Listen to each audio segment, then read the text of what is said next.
I'm sure you've heard the news. Ryne Sandberg's name still echoes at Wrigley. It's not just a name, it's a legend that's woven into the very fabric of Chicago baseball. Walk through the gates of Wrigley Field and you'll feel it. The energy, the anticipation, the sense that you're stepping into a place where history lives and breathes.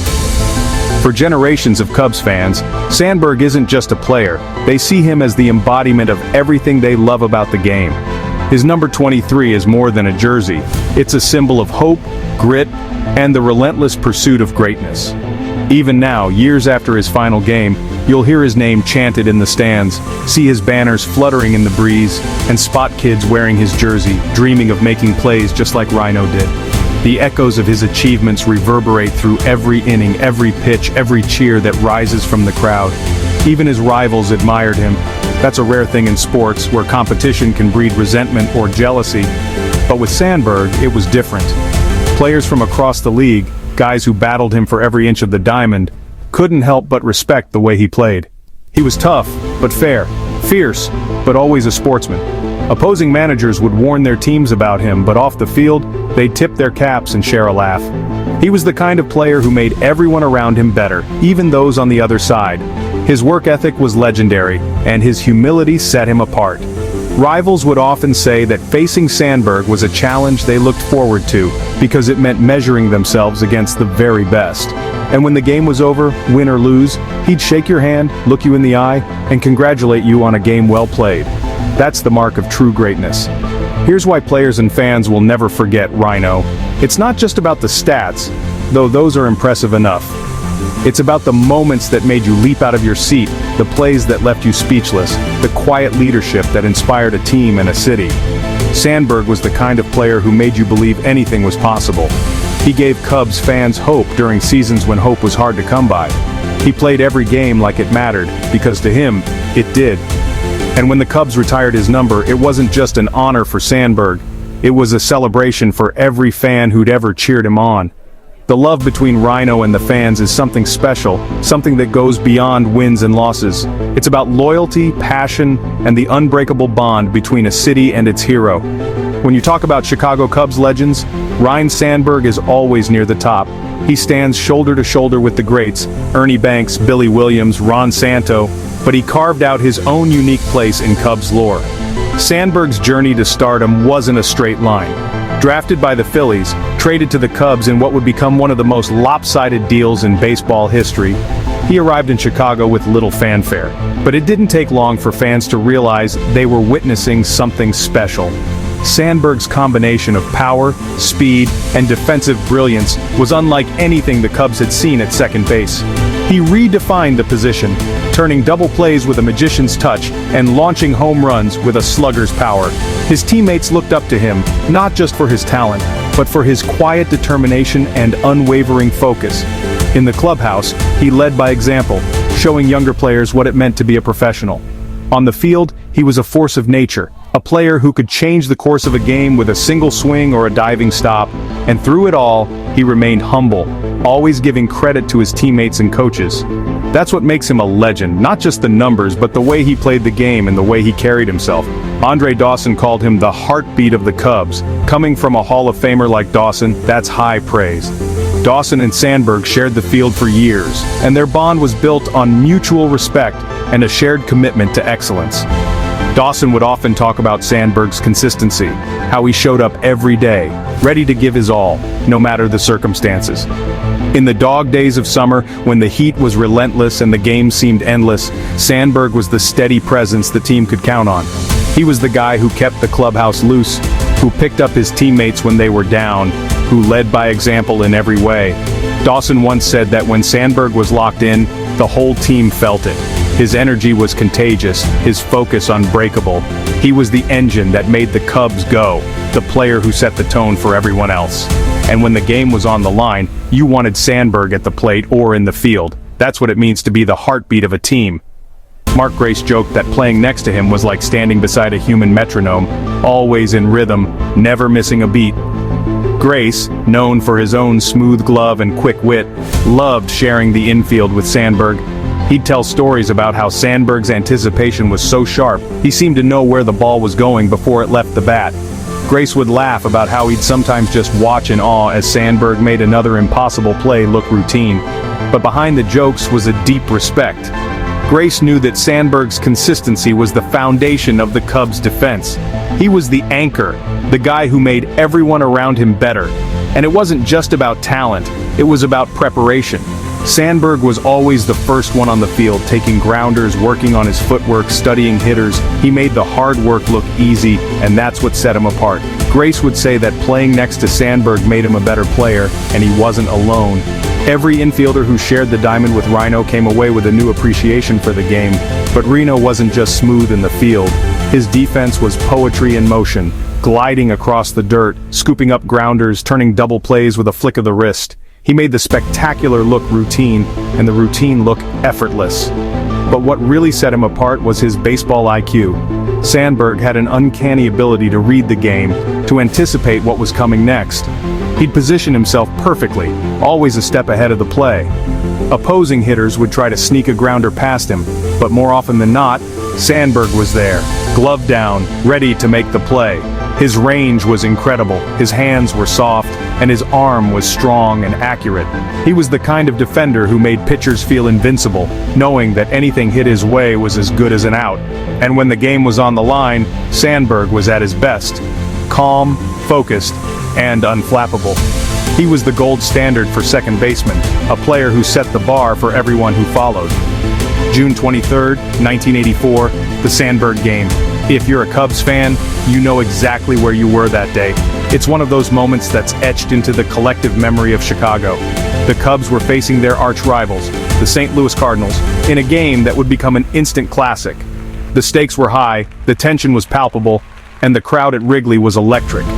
Sandberg stepped up to the plate with the Cubs trailing, their hopes fading. What happened next is the stuff of legend. With 2 outs in the ninth, Sandberg launched a game-tying home run off Bruce Sutter, one of the most dominant closers in baseball. The crowd erupted, but the drama wasn't over.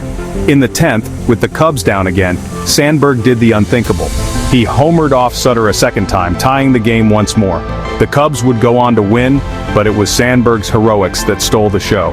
That game didn't just put Sandberg on the map, it made him a household name. Sports writers called it one of the greatest games ever played, and for Cubs fans, it was a moment of pure magic. Down to their last outs against the Cardinals, Sandberg smashed not 1, but 2 game-tying home runs off Hall of Famer Bruce Sutter. Think about that for a second. Sutter was the most feared closer in the league, a guy who made hitters look foolish with his devastating split-finger fastball. But Sandberg wasn't intimidated. He stepped into the box with ice in his veins, locked in on the moment. The first home run sent shockwaves through the stadium, but the second was pure disbelief. Fans were hugging strangers, high-fiving and screaming at the top of their lungs. The announcers could barely contain their excitement. It was the kind of performance that turns good players into legends. Years later, people still talk about the Sandberg game as if it happened yesterday. It's a story fathers tell their sons, a memory that brings a smile to every Cubs fan's face. And for Sandberg, it was just another day at the office, another chance to rise to the occasion and deliver when it mattered most. Even Vin Scully was in awe. And when Vin Scully, the voice of baseball, is left speechless, you know you've witnessed something extraordinary. Scully had seen it all. No-hitters, perfect games, World Series heroics, but even he couldn't believe what Sandberg had done that day. His call of the game captured the drama, the excitement, the sheer improbability of it all. Scully's words became part of the legend, replayed on highlight reels and in documentaries for years to come. He called Sandberg's performance one for the ages, and he was right. It was a moment that transcended the game, a reminder of why we love baseball in the first place. The unpredictability, the drama, the chance for anyone to become a hero. And on that day, Sandberg was the hero Chicago needed. Opponents like Ozzie Smith said they had to step up just to keep up. Ozzie, a Hall of Famer in his own right and one of the greatest shortstops to ever play the game, knew that facing Sandberg meant bringing your A game every single day. The rivalry between the Cubs and Cardinals was fierce, but there was always a mutual respect between the two stars.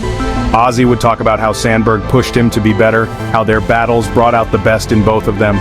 They were competitors on the field, but friends off it.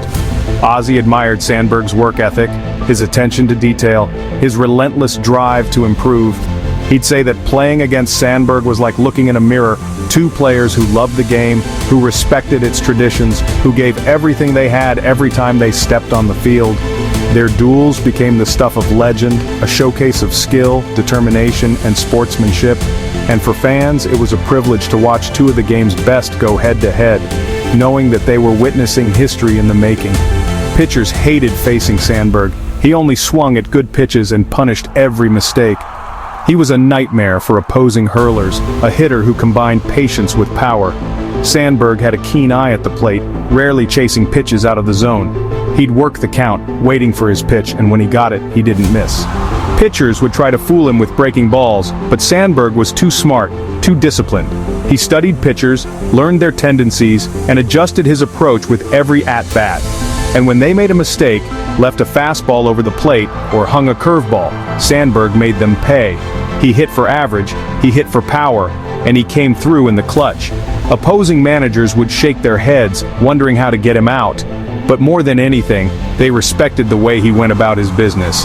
Sandberg never showed up a pitcher, never gloated after a big hit. He just put his head down, ran the bases, and got ready for the next at-bat. That's what made him so tough to face, and so easy to admire. Barry Bonds called him baseball's definition of class. And off the field, Sandberg was just as impressive. In a game where egos can run wild and tempers can flare, Sandberg was a model of humility and grace. He treated everyone with respect, from the biggest stars to the newest rookies. He was always willing to share advice, to lend a helping hand, to be a mentor to younger players. Bonds, one of the most talented and controversial players of his era, admired Sandberg's professionalism and integrity. He'd say that Sandberg was the kind of player you wanted your kids to look up to, the kind of person who made the game better just by being a part of it. Off the field, Sandberg was approachable, friendly, and generous with his time. He understood that being a star came with responsibilities, and he embraced them wholeheartedly. Whether he was signing autographs, visiting hospitals, or speaking at community events, Sandberg always made time for the fans. He knew that baseball was about more than just wins and losses. It was about bringing people together, creating memories, and inspiring the next generation. Ryne stuck around after games, signing balls and chatting with fans, always humble, always approachable. He understood the power of a simple gesture, a smile, a handshake, a few words of encouragement. For many fans, meeting Sandberg was a dream come true, a moment they'd remember for the rest of their lives. He never rushed, never acted like he was too busy. He'd listen to stories, pose for photos, and make every fan feel special. That connection with the fans is part of what made Sandberg so beloved in Chicago. He wasn't just a star on the field, he was a hero off it. He gave back to the community in countless ways, supporting local charities, visiting schools, and using his platform to make a difference. Sandberg understood that baseball was about more than just the game. It was about the people who loved it, the city that supported it, and the memories that lasted a lifetime. And for Cubs fans, those memories are priceless.